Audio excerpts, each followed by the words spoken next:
Many blessings. This is VerDarLuz from Divine Timing Coaching. I hope you're doing well.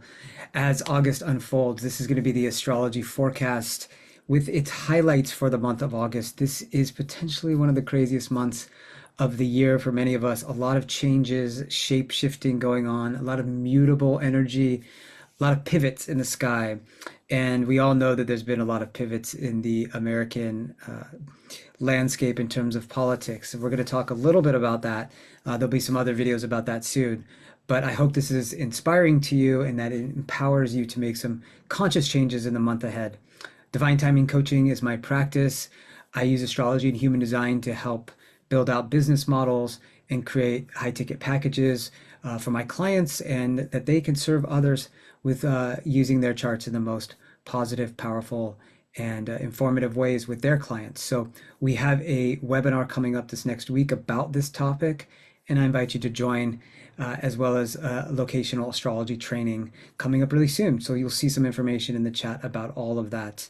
And let's dive in. Let's look at the chart. So we're going to start the month pretty much with a Mercury retrograde.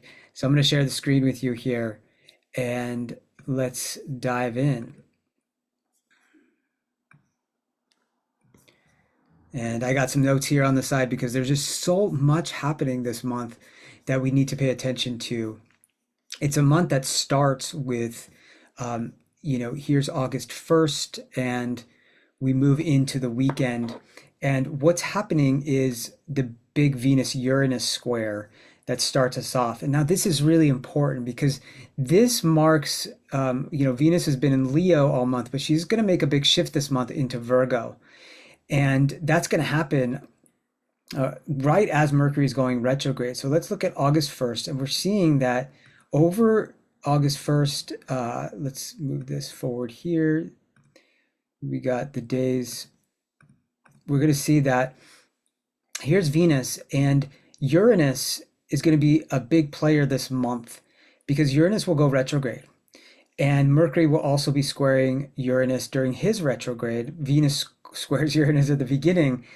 And we all remember what happened last month with Mars square Uranus. And I mean, this brought out everything in the US politics with what was going on with the end of Biden's campaigning and Kamala Harris becoming nominated as the president. But a lot of other craziness like Donald Trump's assassination attempt. And Mars Uranus is known for, violence and outburst and outrage and sudden disruptive and interruptive energy. That's what Uranus can bring to whatever planet is involved with it. And so we have right now, in this last week, we've had Venus square Uranus. Just as we enter into August. And for relationships, for finances, for even our sense of beauty and art, there's a need for a new kind or a novel kind of paradigm shift, something very different. And yet, with Uranus, the energy can be very cold. So at times this could actually bring, a distancing or a rupture or a breakage in relationships, or with maybe an old way of presenting ourselves, or like a fashion that we've had, Venus and Leo. This is important because when Mercury goes retrograde, which is going to happen, you're going to see here, it happens on the 4th. And so it happens right here at 4 degrees there. You'll see that he goes back to 3. So it happens at 4 degrees of Virgo. And what's important with this is he will go back into Leo as well. So we have a new moon coming in. It's all kind of happening on the same day. We have a new moon in Leo, August 4th. Mercury's going retrograde. And just on the other side of that is Venus coming into Virgo. And pretty soon she will conjunct Mercury right here between sort of the 8th, 9th, 7th, 8th, 9th, you have a nice Venus-Mercury conjunction here. And so we're dancing a lot in this month between Leo energies and Virgo energies. And part of it is with the new moon, we want to have more fun with Leo. We want to have more creative energy, self-expression. We want to be honored and acknowledged and recognized for our uniqueness, for our leadership, for our charisma, for our charm. And this is something we should all be intending in our life. What does it mean to activate that solar child of Leo? That's come up in relationships for us this month. I want to be seen. I want to be the king or the queen archetype with Venus and Leo. And I need a new way to be honored, or a different kind of expression or experimentation around my art and my sense of beauty and, love. Well, Venus Venus shifts into Virgo just as this new moon in Leo happens. So it's that cusp there where it's like, okay, I got to be royal, and I want to be playful. I want to be creative. I want to be romantic, all these Leo qualities. I want to be fun and like a child. But now, Mercury starts his retrograde in Virgo, meets Venus in the early degrees of Virgo. There has to be a sense of more sacredness, more service, more detail orientation in our relationships.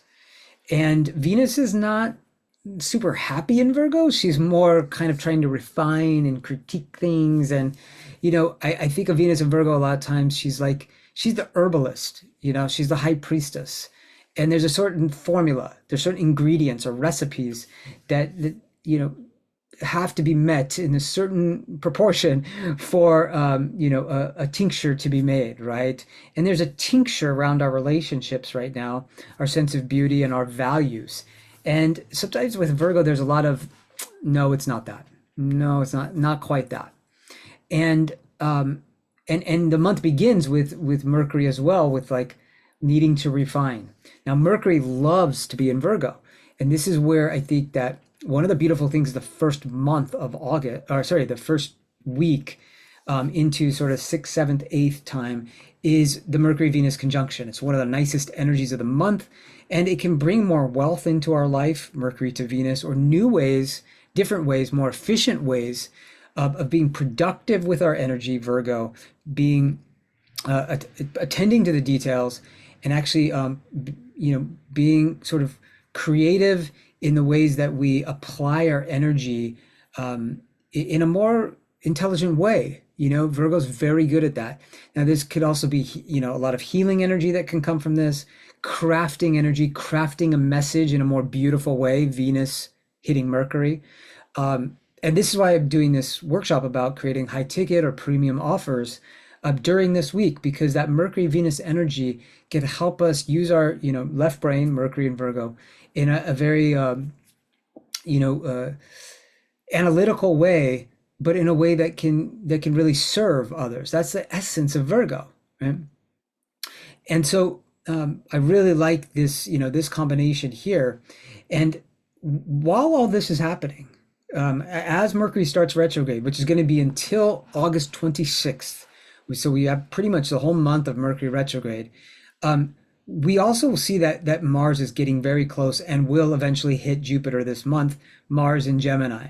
Now, this is really interesting to me, that a lot of this, if we're thinking about what's going on with Gemini, Mars motivating, driving, activating us to be a messenger, but not just any messenger, a messenger of faith and abundance and inspiration and expansion and growth.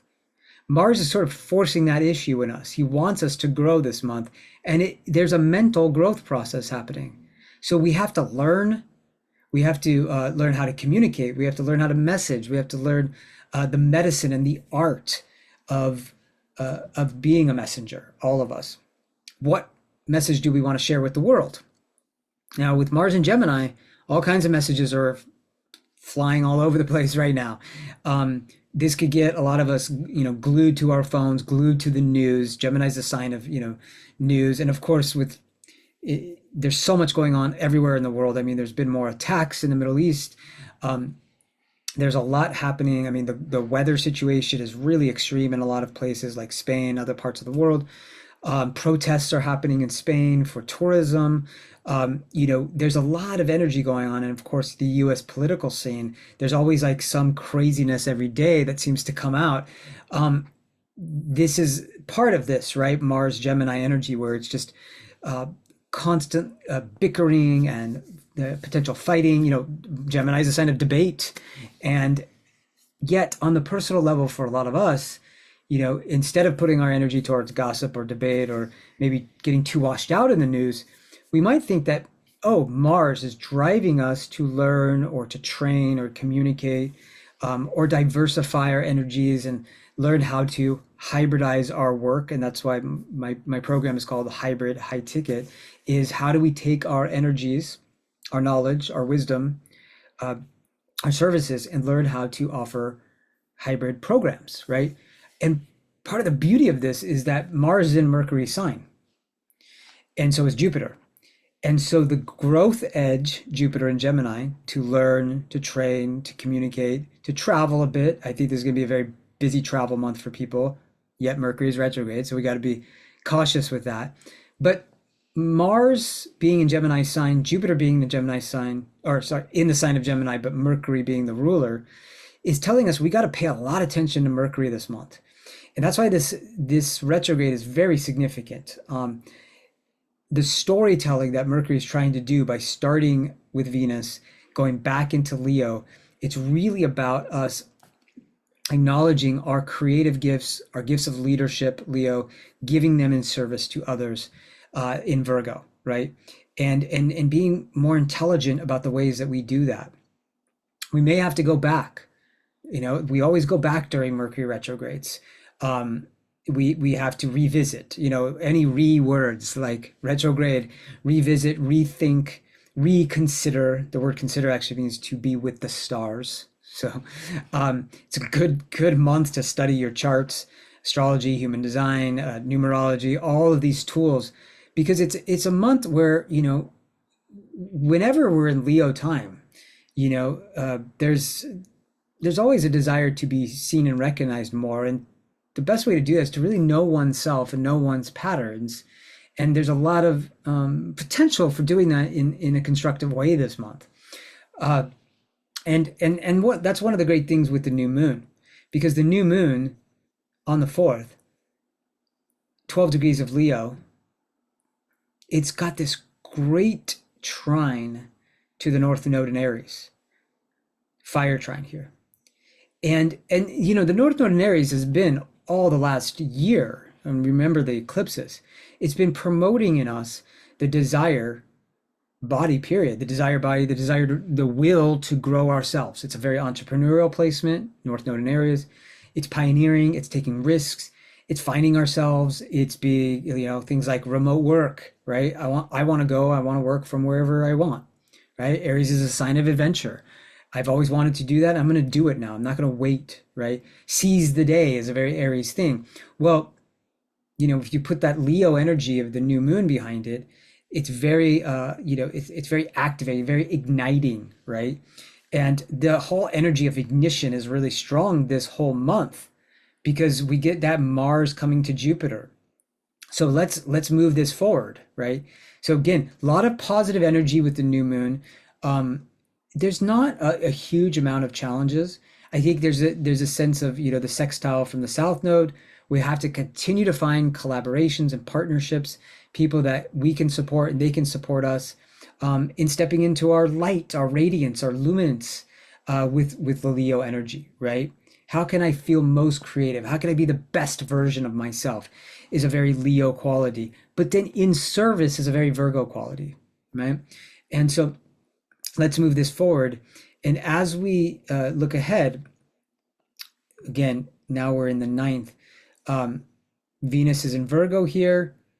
Moon comes into Libra there. And the big energy that starts to come in mid-month is going to be Mars conjoining Jupiter. And this gives a ton of energy to everything we're working on. Now, it could mean the defensive part of us gets more reactive because Jupiter amplifies the Mars quality. But it can also mean that whatever we're driving towards or being motivated towards, Jupiter's giving a boost and growing that. Now, Mars wants us to be inspired, wants us to grow, wants us to have a sense of faith. Could be a good time to do more religious studies, not just, or, spiritual studies of any kind, or learn how to travel in a different way. Plan out travels if you're not actually traveling. Remember, Mercury retrograde is a difficult time to travel, and August is a big travel month.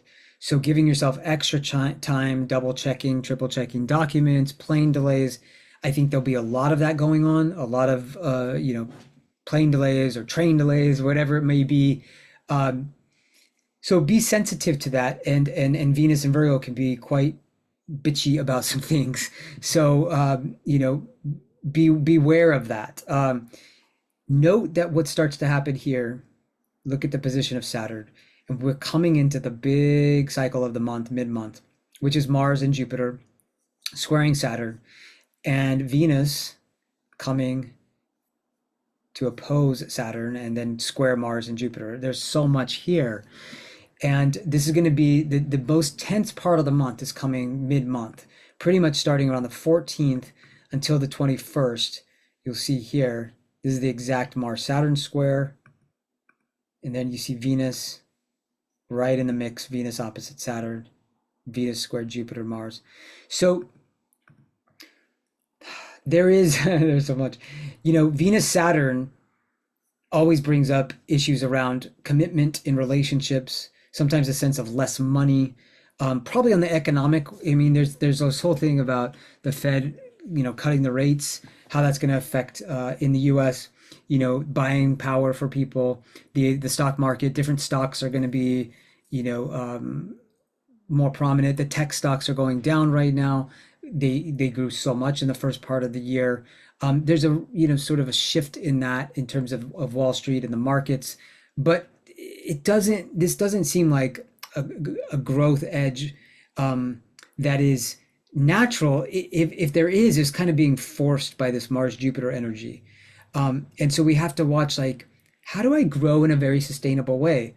Because typically what happens here, we're talking about Jupiter Saturn, and this is pricking up on the Jupiter Saturn energy we started back in, you remember, 2020.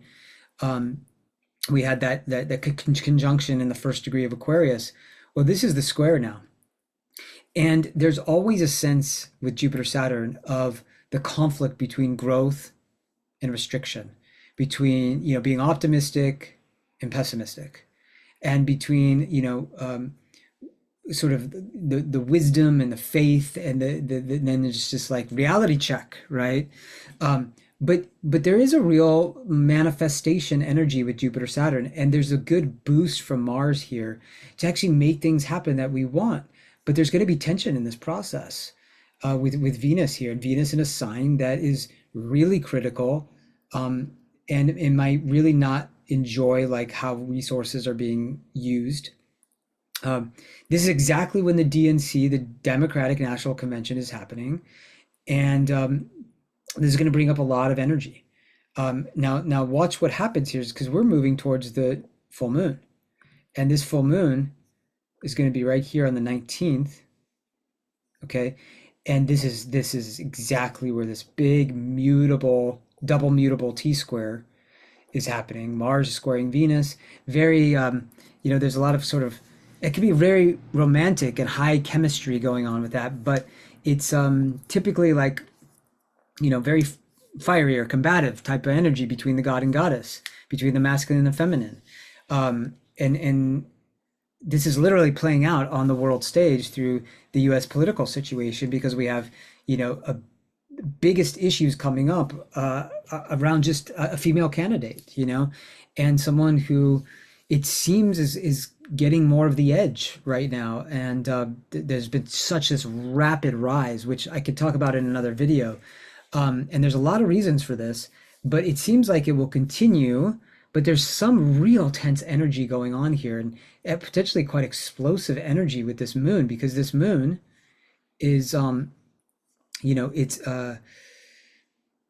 it's got so many squares and oppositions involved with it, and so we think that whatever's going on right around the convention is really, it's quite intense, and maybe some other news is leaked, or the Republicans try to say something about the Democrats, and it's very contentious kind of energy. This is very contentious. It's set up for what happens this fall, because we hit a Mars retrograde right around election season.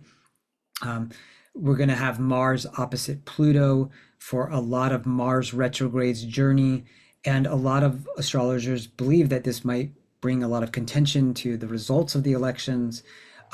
or that for months afterward there's combative, competitive, very outburst, violent type of energy, because Mars and Pluto will be in this dynamic oppositional dance for a while, and then Mars goes back into Cancer, where he doesn't like to be very well. He's frustrated in Cancer, and there's a lot of behind the scenes type of potentially manipulative energy. It's kind of ugly type of energy we hit as we come into that season. So knowing that that's coming, we can prepare now on how we want to refine our energies, how we want to use our resources most wisely, how we want to be kind and compassionate, and be in service. But this is a fast moving month. There's a lot of energies that are shifting, and we need to be prepared to be very malleable, very adaptable. Remember too that this same week, you could see right here, Mercury and the Sun, they're part. Mercury's Cazimi, so that's happening. Let's see, it's going to be right here. That's let's see, 25, 26. So right around the 19th, we have that moment where Mercury and the Sun are together. And it's right around the DNC. It's right after that. And it's part of this new moon. So the Cazimi moment, when Mercury and the Sun are together, there's always really important messages that come out. We need to pay attention during that time. It could be a time, if you're sharing your message with the world, you want to get up on the stage and speak, right? Mercury conjunct the Sun in Leo, for instance. But this could be a kind of energy that is explosive, or a message that is, shaking and quaking and tremoring in the collective, because Mercury will be squaring Uranus. So he's gone retrograde, and just what Venus did at the very beginning of the month, Mercury does again, because he already did it once in late July. Mercury is squaring Uranus. Let's see, Uranus is right here. So you got that whole week we just talked about. It's, a time when Mercury, Uranus, especially retrograde, we should expect technological issues coming up with that for sure. It can be some innovative downloads that we can get, some epiphanies that we can receive. The higher mind is really activated for us, but Mercury, Uranus is like very mentally nervous, anxious type of energy. And if you can see this in the political landscape and how that ripples into the world landscape, it's quite intense. So be careful with the nervousness, and try to do more calming practices, more balancing, more earthing type of practices. That's going to be really helpful this month, where there's a lot of airy, mutable, changeable energies.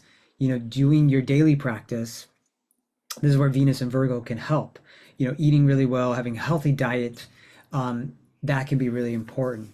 And doing a lot of that good inner psychic work of the Saturn, Saturn in Pisces here, and just getting real with how you're using your time, your energy, your money, your consciousness, what you're paying attention to, what you're giving your mental energy to. That's really important right now, and through this whole month, and definitely during this full moon. This full moon is really, really potent. And if you're at a festival or an event, this could be a great awakening time, but you should feel that, like, everyone is going through a lot of these pivots. It feels almost eclipse-like, with a full moon that is in Leo, Aquarius. It's Aquarius moon, but it's towards the last degrees, and it's got all of these big aspects in the sky going on. So it feels like the intensity of a full moon, and that's why we think it's game changing, it's pivotal. There's soul contracts, there's different connections coming into one's life. There may be endings of a job and beginnings of another, or endings of a place you live, and new a lot of new energies coming in. It's a reshuffling type of time, and it doesn't get really worked out until the end of the month, because this square energy with Mars Venus, it stays quite a while. With Venus Jupiter, trying to go too big sometimes with that, or indulge too much, and we're going to feel the repercussions of that. So when we look out, and when the Sun comes into Virgo, then we start to balance a little bit more towards the end of the month, And what becomes nice right at the end is Venus will go into her home sign of Libra by 29th, 30th. Um, Mercury comes out of that square, right? Mars has left the conjunction with Jupiter, pretty much. So the last week is a lot more relaxed than the middle of the month. I want to show you something here. So I'm going to pull up another chart. And I want to show you the chart for um, Kamala Harris. And again, there's going to be another video about this, but this is just to share a bit about why so much of her um, energy has been so expansive and so growth oriented in such a quick amount of time here. And there is a lot of really positive aspects for her in terms of becoming president and having this surge of energy right now. So let's pull up the transits, and this should do it. Oh, let's do this, and you'll see that we're going to pull up the chart for now.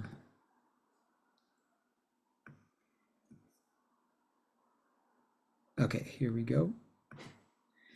And then on the inside, you'll see Kamala's chart. And this is really fascinating because, she has Uranus on her Jupiter. And Jupiter is actually, let me change this real quick to the whole signs. And there you go. And you're going to see Pisces angle of career and Sagittarius angle of relationships. And then here's Uranus on her Jupiter. So, over the last year, this year, you have a sudden, surprising awakening, new novel shift around her career and partnership ruler. And this was a big change, Uranus to her, her primary partner, her, the president of the US. And it's brought all of this expansion and growth for her, right? And a lot of this happened as Mars also crossed her Jupiter. Now, Jupiter's in her first house. She's a Gemini rising. And this is very significant because if you watch what happens over the next year, of course, Jupiter will finish his journey in Gemini by May next year, and he will have crossed Kamala's ascendant and north node, which are at the same degree of Gemini, 24 degrees. Well, Mars is going to pass this point just in September and pretty much almost at the end of the month, right? So if we move this forward, we see that let's just look at the DNC because this is when she accepts the nomination and, the whole world's watching this. Look at how close Jupiter and Mars are to her ascendant and north node. The north node, the symbol of increase, of destiny unfolding.